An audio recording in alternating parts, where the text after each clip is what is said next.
Buenas tardes a todos y gracias por invitarme. Gracias a los organizadores y gracias al público asistente que ha sido tan amable de aceptar mi presentación. El título de mi ponencia es la colección del antiguo Instituto Padova Silkworm. En primer lugar, subrayaré que yo no soy director de ningún museo de la seda italiano. A mí me han invitado por mi experiencia e investigación de 40 años en relación con la producción de la seda, su tecnología y el comercio internacional de este bien, para aquí participar en el debate en relación con la propuesta de establecimiento de una red internacional de museos de la seda. Mi intervención versará sobre el modo en el que hoy en día el ciclo de la producción de la seda se representa en los museos, especialmente en los italianos. La colección de capullos del antiguo Instituto de la Seda de Padua es, desde mi punto de vista, fundamental a la hora de abordar el tema que abordaré a continuación. En primer lugar, algunas palabras en relación al ciclo de producción de la seda y por qué yo siento la necesidad de tener un planteamiento crítico en cuanto a su representación en los museos. El ciclo de producción de la seda comienza con la cría de los gusanos y su alimento con las hojas de la morera y la subsiguiente recogida de los capullos. Los filamentos de los capullos, uno por cada capullo, con una longitud ininterrumpida que puede superar los 1000 metros, se va desmarallando en un recipiente de agua caliente. Son varios los filamentos que se van uniendo en filas que se adhieren con su propia cola natural, con su propio adhesivo natural, la sericina, y no torciéndolos. Después, esas filas se enrollan alrededor de hilos de seda gracias a la rueca, formando una madeja de seda virgen. Los hilos de seda virgen después se someten a la torcedura según las necesidades de los telares. Quiero disculparme por esta presunciosa lección en la materia, una materia en la que todos ustedes son conocedores, pero debo indicar que como asistente de muchas conferencias sobre la seda a lo largo de mi carrera y en mis lecturas de libros y artículos sobre la seda, me he dado cuenta de que un porcentaje relevante de expertos altamente cualificados en los tejidos de la seda a menudo carecen de un conocimiento correcto de las primeras etapas de la producción de la seda. Muy a menudo, para mi sorpresa, se supone que los hilos de seda se producen del mismo modo que cualquier otra fibra para textiles naturales, mientras que es al contrario. La seda proporciona la única fibra larga natural que requiere de instrumentos únicos y especiales, conocimientos expertos y técnicas. Fibras que se someten a un proceso totalmente diferente.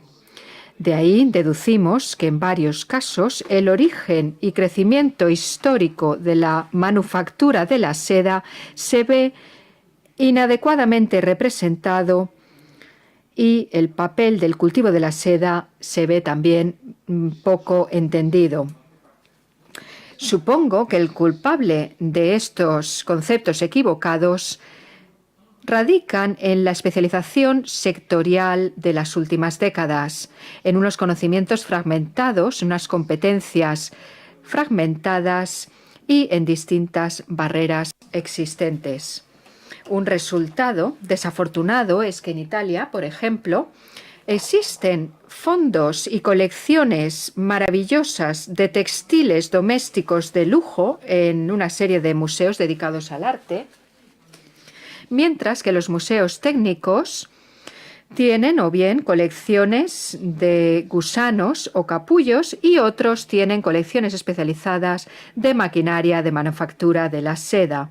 Existe poca comunicación, si existe, en cualquier caso, así como explicaciones recíprocas entre ellas, lo que supone que el público se queda en una zona oscura con poco entendimiento por lo que respecta a la historia y al proceso científico y cultural de la manufactura de la seda.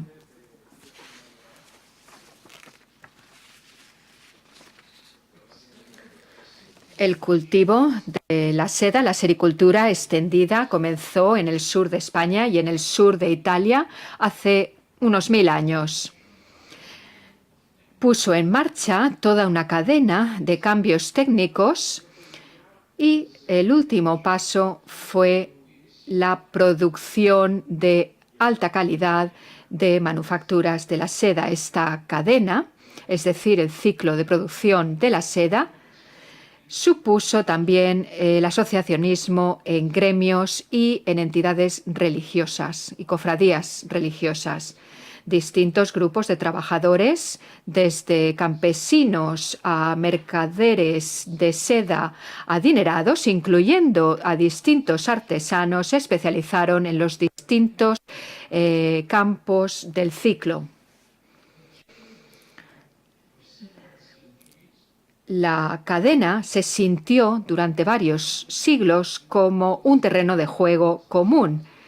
La hiperespecialización de los siglos XIX y XX se dividió, dando lugar a segmentos no comunicados, destruyendo así su unidad histórica, social y técnica. Mi sugerencia y mi consejo es que la red de museos de la seda se base en una reevaluación de esa cadena original y de ese ciclo original de producción, incluso más a la vista de los estudios intensificados de la investigación y los trabajos arqueológicos que están revisitando la antigua ruta de la seda, conectando a lo largo de los siglos China con la Europa mediterránea en Occidente y Corea y Japón en el este. Soy de la opinión de que el valor pleno, histórico, social y técnico del producto final del ciclo de la seda será así mejor apreciado en un contenido completo.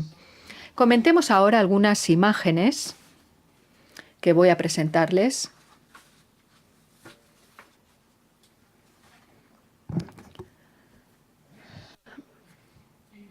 Esta imagen del archivo de Bolonia está relacionada con el gremio de los comerciantes de la seda de Bolonia. Su fecha es 1427. Lo que es aquí importante, perdón,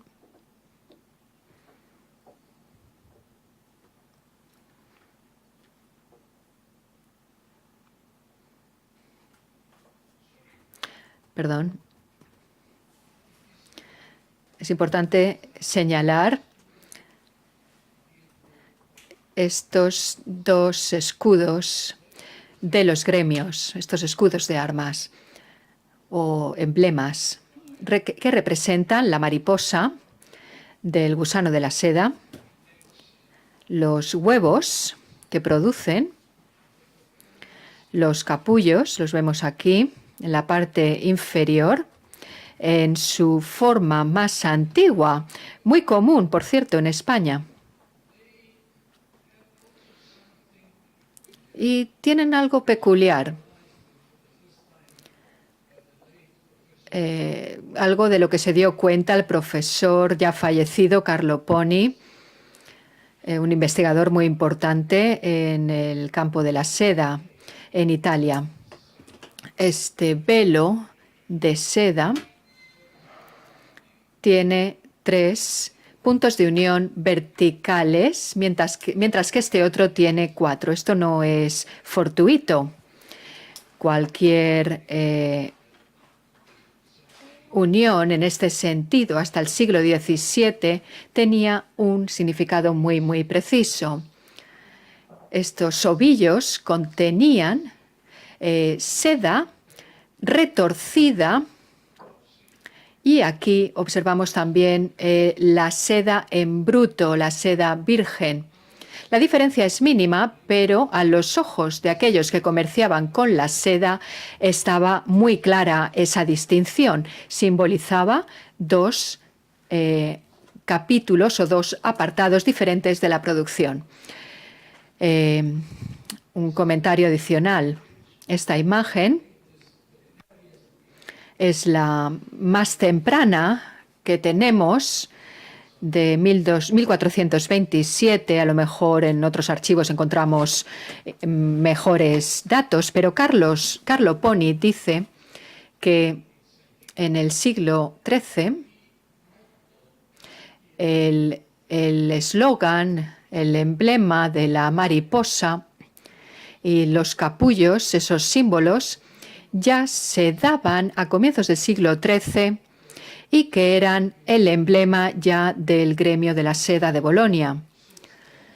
Lo que es curioso es que en Bolonia, en aquella época, ya existían los trabajos del hilado de la seda importada del este, del oriente. Sin embargo, no existía sericultura en sí en Bolonia. Los comerciantes, los mercaderes, que eran ya urbanitas, sabían que el origen de la seda era la mariposa y los capullos. Es decir, tenían ya una percepción muy interesante del origen. Si tomamos ambos símbolos juntos, y el hecho de que la cofradía se unía también con los campesinos y juntos realizaban la manufactura, este hecho significa o apunta a que tenían ya un patrón, un santo patrón, un protector, y todos esos sectores sociales de la producción de la seda, incluyendo a los campesinos que en aquel momento estaban en una zona más lejana a Bolonia, llegando a los mercaderes y a los artesanos que realizaban la hilatura y el tejido. Todo ello apunta a, bueno, y me hace sentir que ahora los museos en Italia están totalmente divididos, mientras que en su origen y durante siglos la comunidad estaba unida. Era una comunidad global que aunaba todos los campos de la producción de la seda. Aquí tenemos una ampliación de uno de los 2 escudos. Vemos la mariposa, los huevos, los capullos, y aquí tenemos las balas de la seda. Aquí vemos un itinerario que he hecho yo, he configurado yo en mis estudios, que va desde el punto de partida en China, el punto de partida del cultivo de la seda. Vemos que ese itinerario sale del Imperio Chino, atravesando la zona central de Asia en el siglo III después de Cristo. Existen ya muchos documentos literarios, muchas excavaciones arqueológicas también que nos permiten estar seguros de que el cultivo de la seda, es decir, la plantación de moreras y la sericultura, partían desde esta zona de China. El viaje a través de Asia, en lo que hoy denominamos la ruta de la seda, era un viaje muy, muy lento. Se llegaba al Mediterráneo únicamente en el siglo X.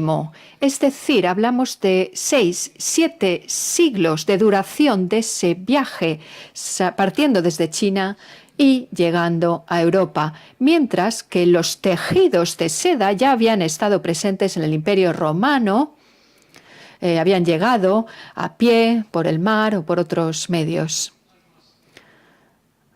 Algo que me gustaría remarcar: en todos los libros, en todos los artículos del siglo XV a hoy en día, encontramos la expresión equivocada. El Imperio bizantino, habla de cultivo de la seda en el siglo VI, pero no hay prueba documental, arqueológica o de otro modo que así lo ratifique. De acuerdo con la leyenda,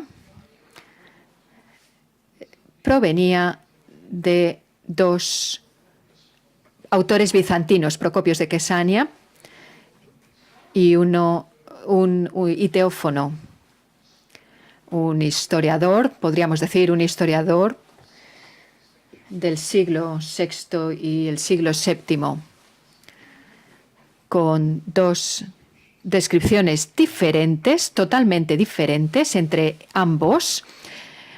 Hablan de que hubo una llegada experimental de gusanos de la seda en el Imperio bizantino que se situaría en el Imperio agustiniano.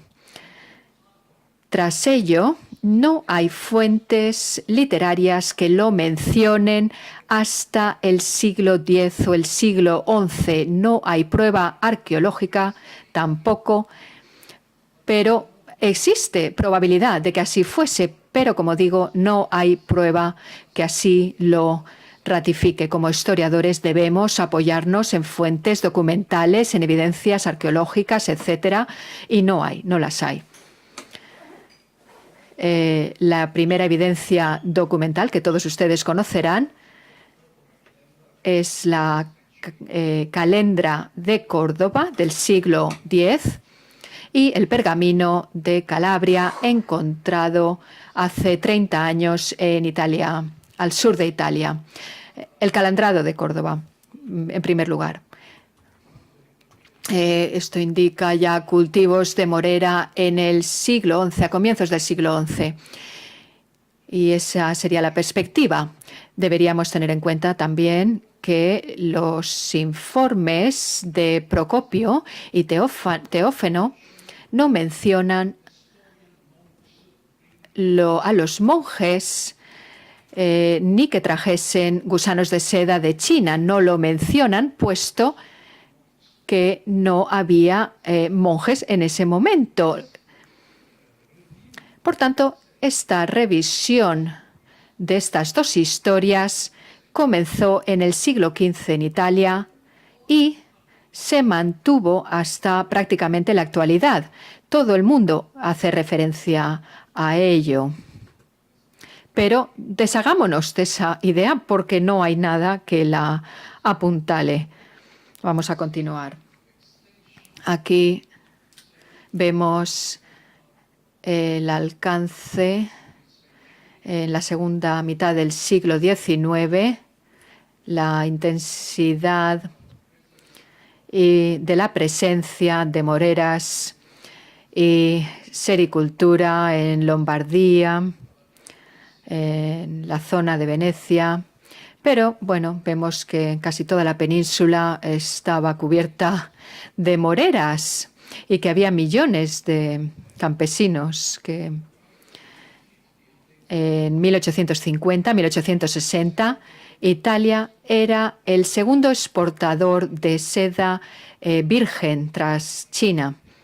Por eso, tenemos un patrimonio tan amplio, tantos restos, diríamos, y muy maltratados, tengo que decirlo.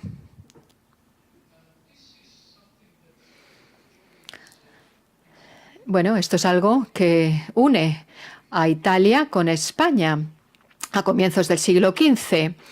Hasta principios del siglo XV, la única morera que se utilizaba, aparte de otras variedades menores locales, era la Morus nigra, la morera negra,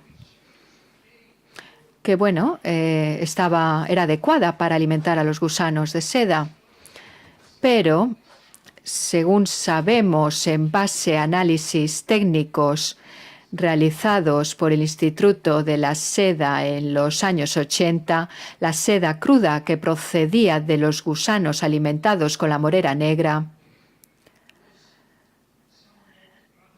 era en cierto modo más pasta, menos agradable, menos suave, y por eso los grandes centros italianos, Lucca, Venecia, Milán, Bolonia, no utilizaban la seda local, producida ampliamente en el sur especialmente, sino que importaban esta seda en crudo del este de Asia en vez de utilizar la producción local.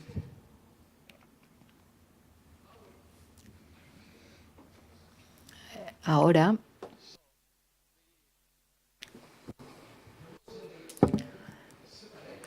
existía una separación entre la producción local, que se utilizaba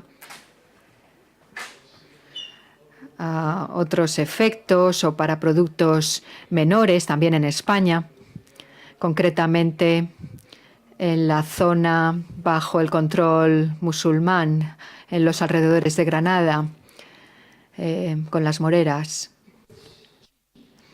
Era barato comprar la seda de datos de notarios, de compras, que vienen a probar que el gasto que se realizaba en seda de la China era equivalente al de la compra de seda española o seda del sur de Italia. O sea que no era una cuestión de dinero, sino una cuestión de calidad, sin duda. A finales del siglo XV, Yuan cae. En el mismo surge el Imperio Otomán, lo que supone cambios en la ruta de la seda, con el cierre de algunas de las rutas, y de repente los centros italianos que habían enviado sus productos de lujo por toda Europa con la ayuda de los banqueros italianos, los Firenci y bueno, de Florencia y de Italia, tienen que mejorar su producción propia en Italia. La morera negra, como hemos visto, tiene una reproducción más lenta, crece solo plantando la semilla, el árbol.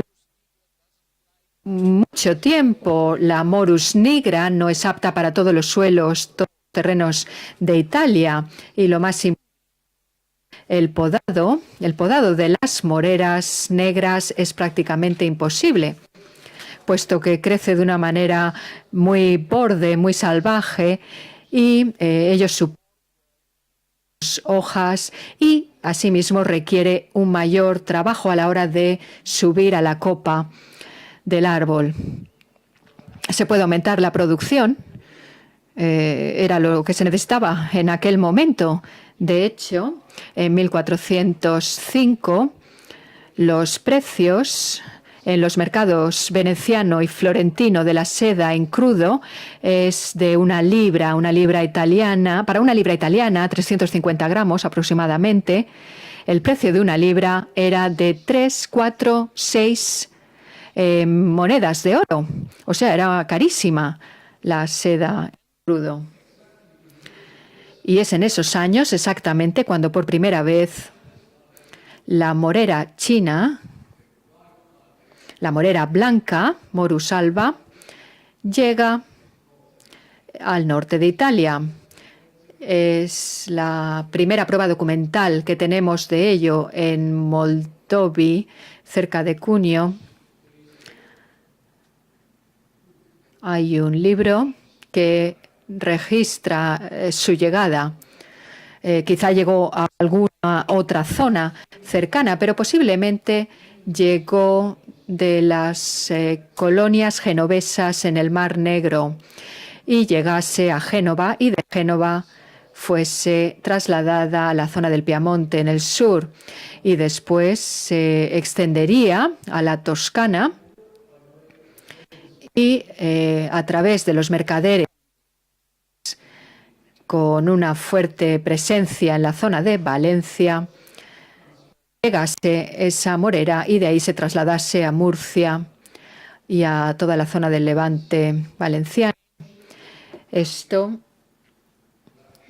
supuso cambios en la producción y en la manera en que se fabricaba la seda en bruto y se utilizaba en los telares. Tenemos una pintura mural muy interesante en Peccia, cerca de Lucca, entre Lucca y Florencia. Aquí tenemos a Francesco Bombicini. En 1435 introduce la Morus alba, la morera blanca, en Peccia. Peccia era un lugar ya en el que había plantaciones jóvenes o plantas jóvenes del árbol y, bueno, lamento la calidad de la fotografía, no es muy buena. Muestra una rama de la morera china en la mano y dice: he conseguido que esta ciudad sea famosa en todo el mundo utilizando esta planta. La televisión central de China, el pasado julio, vino a visitar Peccia, a filmar y hacer un documental que luego se proyectó en China. Vamos ahora a hablar del antiguo Instituto de Sericultura de Padua. Ya se ha mencionado antes, se fundó en 1871, justo 2 años después del primer instituto de sedería que estaba en Dioritza, ahora en la frontera con Eslovenia, en aquel momento en Austria.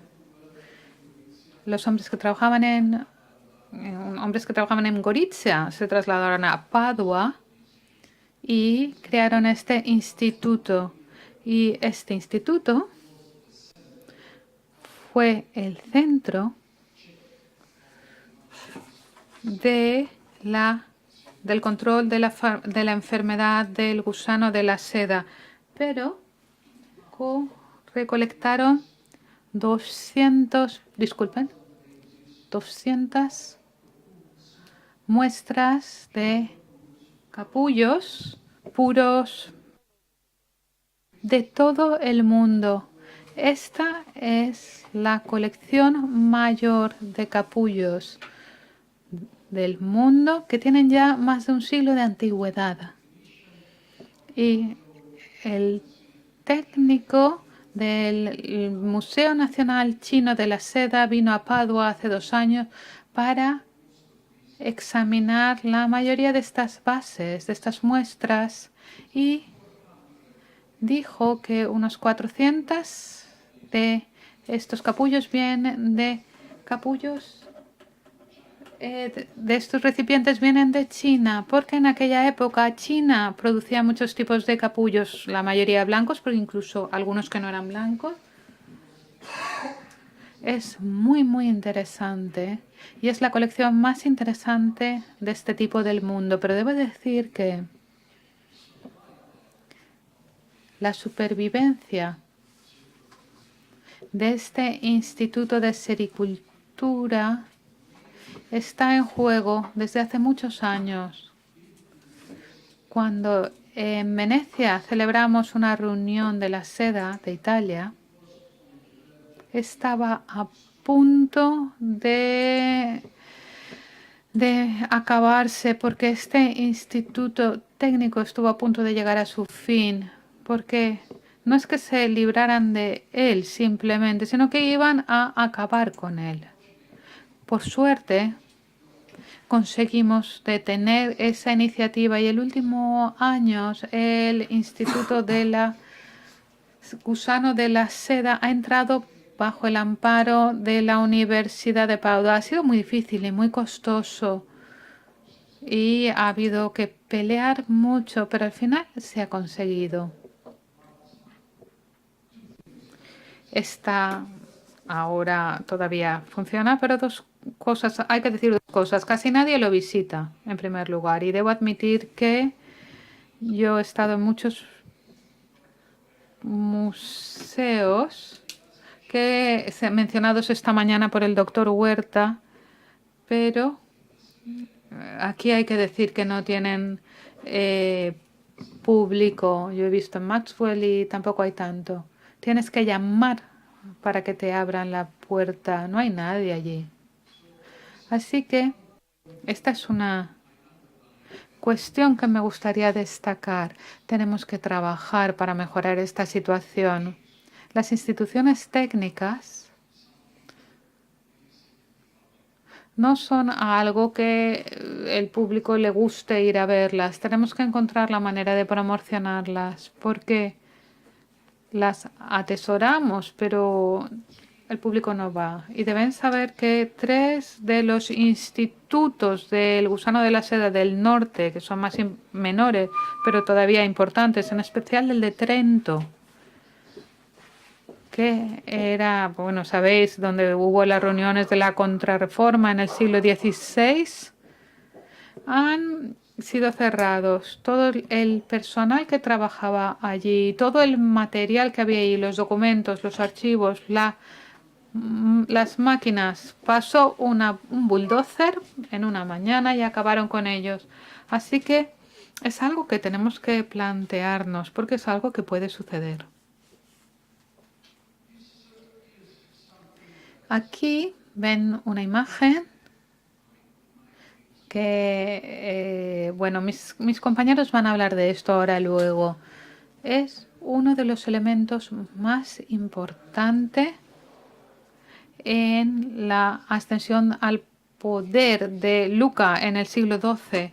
Esto es el molino de girado, de torcido, como se vio más tarde en Bolonia durante el siglo XIII. Pero al principio de siglos era más pequeño, pero aún así funcionaba de una manera tan regular que el hilo de seda era, digamos, como perfecto desde el punto de vista de la calidad. Y esto significaba 2 cosas. En primer lugar, que los tejidos de lujo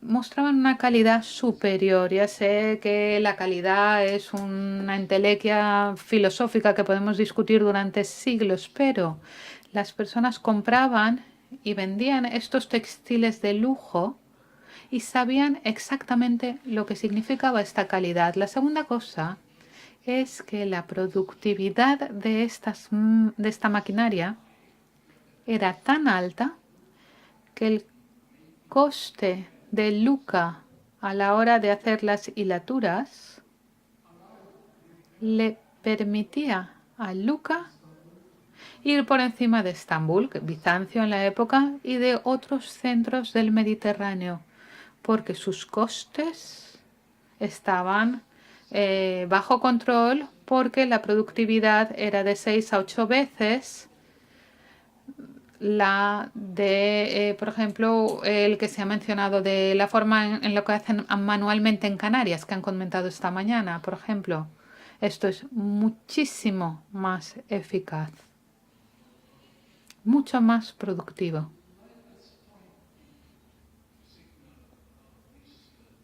Lo último que quería decir acerca de esta maquinaria es que no sabemos para nada de dónde viene. Hay muchísimas hipótesis,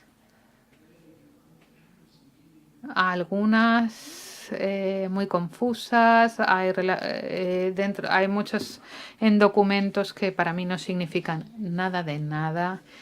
Es posible que viniera de Marist, pero es casi seguro. Pero sé que a algunos de mis compañeros no les gusta esto, pero creo que no es China.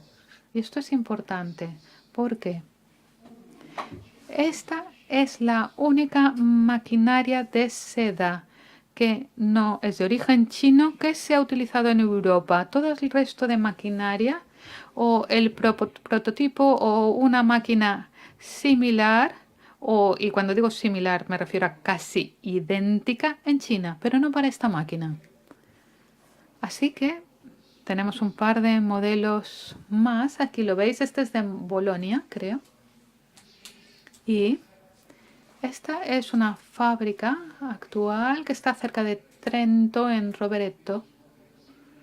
Esto es lo que queda después de la Primera Guerra Mundial. Pero en este edificio había 3 o 4 torres de 12 metros de alto. Y cada una tenía como 200 usos alrededor de la circunferencia exterior. Y estaba en uso al principio del siglo XX. Y algunas de esta maquinaria funcionaron en Lombardía hasta la década de los 30 de 1900. Esta maquinaria, desde el punto de vista del uso técnico, ha seguido igual desde su inicio, con ajustes mínimos, y ha estado en producción y ha sido productiva durante 7 siglos. Es toda de madera y tiene algunas piezas menores de hierro. Creo que eso es todo.